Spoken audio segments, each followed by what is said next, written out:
Jadi walaupun kita mengapresiasi langkah KPK yang sudah menangkap Edi Prabowo, tapi harusnya proses lain yang masih menjadi tanda tanya besar itu juga diselesaikan.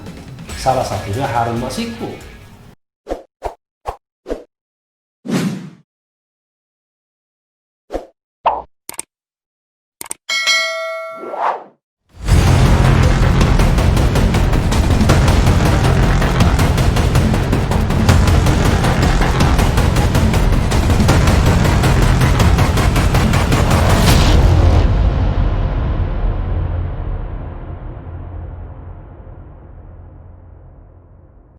Assalamualaikum warahmatullahi wabarakatuh.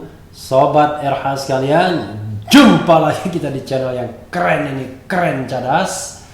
Kali ini saya tetap mau menguber soal KKP, Kementerian Kelautan dan Perikanan, tetapi agak digeser sedikit isunya, yaitu isu sebagaimana disampaikan oleh ICW ke KPK titik 2, selevel menteri bisa ditangkap, Harun Masiku bagaimana? Ngomong-ngomong, ini sudah hampir ganti tahun ya. Harun Masiku hilang tuh Januari 2020, sampai sekarang tidak ketemu. Kita bacakan ya, sebagaimana dilansir oleh Detik News. Jakarta, Indonesia Corruption Watch (ICW) menyoroti penangkapan Menteri Kelautan dan Perikanan Edi Prabowo dalam kasus dugaan suap ekspor benur. ICW menyindir KPK yang bisa menangkap selevel menteri dibanding buron suap pergantian antar waktu PAW DPR Harun Masiku yang masih tidak diketahui keberadaannya. Dalam konteks ini, ICW pun mempertanyakan kenapa aktor selevel menteri dapat ditangkap KPK, sedangkan Harun Masiku tidak. Ini pertanyaan retoris ya, pertanyaan yang tidak membutuhkan jawaban. ICW meyakini faktor yang melatar belakangi hal tersebut adalah keengganan dari Deputi Penindakan untuk mengevaluasi tim satuan tugas, kata peneliti ICW Kurnia Ramadana dalam keterangan pers tertulis Kamis 26/11/2020. Kurnia menyarankan pimpinan KPK membubarkan tim satuan tugas untuk memburu Harun Masiku. Jika tidak, kata Kurnia, akan muncul kecurigaan publik bahwa Harun Masiku diduga dilindungi internal KPK. Untuk itu, akan lebih baik jika pimpinan KPK segera membubarkan tim satuan tugas Harun Masiku, lalu kemudian menggantinya dengan tim yang selama ini terbukti berhasil meringkus 3 buronan seperti Nur Hadi, Hendra, dan Rezki. Tak hanya buronan, tim tersebut juga turut meringkus Edi Prabowo. Jika ini tidak kunjung dilakukan, maka patut diduga ada pihak-pihak di internal KPK yang berkeinginan melindungi Harun Masiku, katanya. Kurnia mengingatkan agar KPK tidak larut dalam euforia penangkapan menteri yang menjadi atensi publik ini. Sebab, kata Kurnia, KPK masih punya pekerjaan rumah PR untuk menangkap, pekerjaan rumah dalam kurung PR ya, untuk menangkap buron yang telah lama menghilang sejak Januari lalu. Kendati demikian, ICW mengapresiasi kinerja KPK karena telah meringkus Menteri KKP Edi Prabowo. Namun, ucap Kurnia, kondisi KPK masih menurun drastis, apalagi terkait proses penindakan yang cukup alot. Pada dasarnya, ICW mengapresiasi kinerja dari penyidik KPK yang pada akhirnya dapat meringkus Menteri Kelautan dan Perikanan Edi Prabowo. Namun, proses hukum ini tidak begitu saja dapat diartikan bahwa kondisi KPK masih seperti sedia kala. Sebab, sejak berlakunya Undang-Undang 19 2019, praktis penindakan KPK menurun drastis, ungkapnya. Praktis drastis ya, luar biasa ya, dan kritis ya. Selain karena adanya ketidaksamaan visi di antara pimpinan KPK, hal lain juga terkait proses penindakan yang semakin melambat karena adanya Dewan Pengawas. Imbuhnya. Sebelumnya, KPK menetapkan Menteri KKP Edi Prabowo sebagai tersangka kasus dugaan suap ekspor benih lobster. Edi pun memilih mundur dari jabatan menteri dan wakil ketum partai. Sudah mundur ya dari jabatan menteri ya. Edi Prabowo diketahui menjabat waketum Partai Gerindra sebelum penetapan tersangka.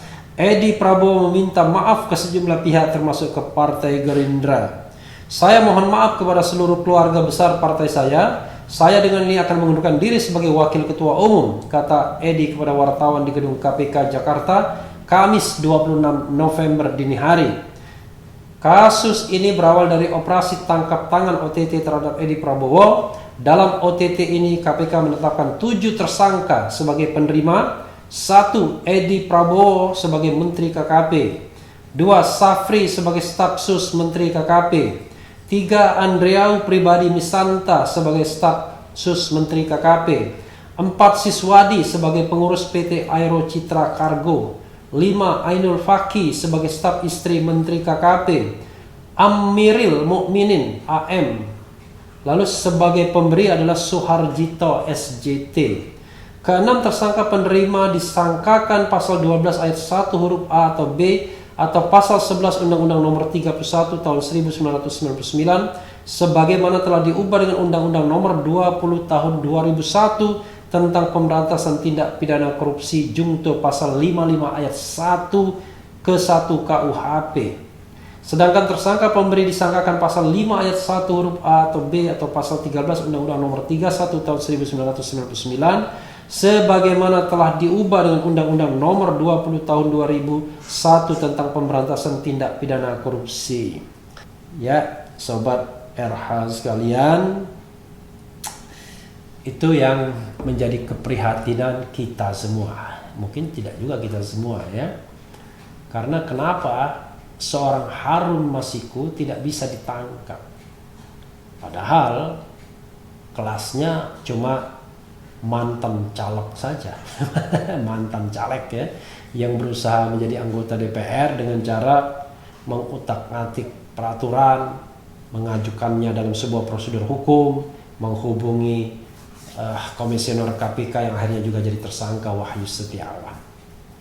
Dan juga mantan anggota Badan Pengawas Pemilu yang menjadi aktivis PDIP yang juga caleg gagal, yaitu Agustina Tio Fredolina ya, yang sering dipanggil Tio, mantan anggota Bawaslu. Jadi sobat RH sekalian, selalu ada pertanyaan tentang diskriminasi penegakan hukum. Selalu ada pertanyaan preferensi dalam penegakan hukum. Selalu ada pertanyaan kecenderungan dalam penegakan hukum. Selalu ada pertanyaan siapa yang ditembak dan untuk tujuan apa. Nah, ini soal trust, kepercayaan. Jadi, walaupun kita mengapresiasi langkah KPK yang sudah menangkap Edi Prabowo, tapi harusnya proses lain yang masih menjadi tanda tanya besar itu juga diselesaikan. Salah satunya Harun Masiku. Kalau kita lihat gradasi kasusnya kan biasa-biasa saja. Kenapa seorang Harun Masiku harus disimpan? Karena tersangka lain itu sudah dihukum juga.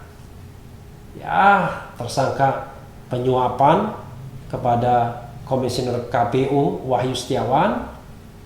Wahyunya sudah dihukum, yang memberikan suap juga sudah dihukum. Ya, mungkin masih belum inkrah ya proses vonisnya, dan kasusnya biasa-biasa saja. Paling tidak itu yang kita pikirkan biasa-biasa saja. Tapi kan kita tidak tahu siapa yang memerintahkan kasus itu. Yang jelas adalah Harun Masiku sampai hari ini tidak diketemukan. Kita tampilkan lagi thumbnail kita channel ini ya, beberapa bulan yang lalu, kalau tidak salah bulan April ya, 2 channel tentang Harun Masiku ya, Harun Masiku 1, Harun Masiku 2, dan ada isu yang bersangkutan telah meninggal dunia. Bahkan dulu Boyamin ya dari MAKI, Masyarakat Anti Korupsi Indonesia, mengatakan bahwa kalau Nur Hadi dia masih bisa melihat adanya pergerakan transaksi uang terutama ya, Tetapi Harun Masiku sama sekali gelap. Sama sekali gelap Harun Masiku di mana ya. Jadi sobat era sekalian, kalau masih ada dark number ya, kasus-kasus gelap ya, maka memang negeri ini seperti negeri yang banyak sekali hal yang tidak bisa kita selesaikan, dan kita tidak tahu kepada siapa ini bisa diselesaikan. Contoh ya tentu saja kasus Marsinah kalau di masa lalu. Kasus berikutnya adalah kasus 27 Juli. Bayangkan sekarang yang berkuasa adalah justru yang dianiaya di 27 Juli, tapi tidak selesai juga kasusnya. Ya, kasus pelanggaran HAM misalnya di beberapa tempat, ada Tanjung Priok, ada Talang Sari, dan lain sebagainya. Kasus Munir, ya, kasus Novel Baswedan, walaupun sudah ada yang dihukum, ya, tetapi orang yang meyakini bahwa itu bukan pelaku utamanya, paling tidak bukan mastermind-nya. Jadi banyak the dark number, the dark cases in Indonesia ini ya, sobat RH sekalian, dan kita tidak tahu apakah ini bisa diselesaikan dengan rezim ini atau rezim lainnya. Tapi yang jelas, kritik keras kita pada pemerintahan Jokowi justru melemahkan penegakan hukum, terutama yang terkait dengan tindak pidana korupsi, dengan bersama-sama melemahkan KPK. Ya, kenapa saya katakan bersama-sama? Karena persetujuan Undang-Undang 19 2019 yang banyak pihak mengatakan itu merupakan pelemahan KPK, itu di-endorse secara bersama antara Istana dan DPR. Maka yang terjadi adalah setahun belakangan ini, ya kita melihat KPK yang begitu-begitu saja. Ketika melakukan penangkapan terhadap kasus tindak pidana yang melibatkan anggota KPU misalnya, banyak pihak yang mengapresiasi. Ternyata Harun Masikunya lolos. Setelah itu vakum kalau tidak salah. Ya lama vakumnya. Ada kasus 1-2 kasus kepala daerah ya. Lama vakum sampai kemudian Edi Prabowo. Tapi sobat era sekalian, tentu kita tidak bergembira dengan adanya kasus seperti ini, penangkapan seperti ini. Saya sama sekali setuju dengan ide prevention, pencegahan. Tapi kalau sudah terjadi ya law enforcement, penegakan hukum, bukan kemudian seseorang yang melakukan tindak pidana korupsi cuma diperingatkan lalu kemudian berharap dia tidak melakukannya lagi, bukan begitu.